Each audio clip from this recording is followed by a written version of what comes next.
रोहित पवार निवडून आले कर्जत जामखेडमध्ये 1243 मतांनी आणि मुस्लिम दुबार मतदार किती आहेत त्या मतदारसंघामध्ये 5562. काय करायचं काय उत्तर देतील. दुसरे ते आमचे ग्रेट नाना पाटोले साकोलीतनं निवडून आले 208 मतांनी. त्यांच्याच मतदारसंघामध्ये मुस्लिम दुबार मतदार 477. करायचं काय. राजीनामा मागताय उद्धवजी त्यांचा. मतचोरी झाली म्हणताय.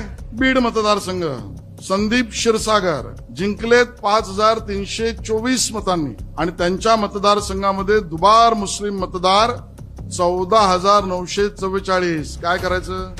बडवायचंय फटकावायचंय. उत्तर द्यावं राज ठाकरे यांनी.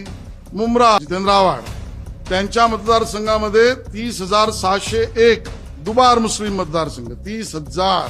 माळशिरस उत्तम जानकर आमदार दुबार मुस्लिम मतदार 4399. घनसावंगी राजेश टोपे शिवसेना निवडून आली 2309 मतांनी. शिवसेना निवडून आली आणि मुस्लिम दुबार मतदार 11,751. काय करायचं. दुबारची यादी तुम्हाला केवळ एकाच चष्म्यातून दिसते का. राज ठाकरेजी उद्धव ठाकरेजी तुमच्या चष्म्याचा रंग आता हिरवाच झालाय.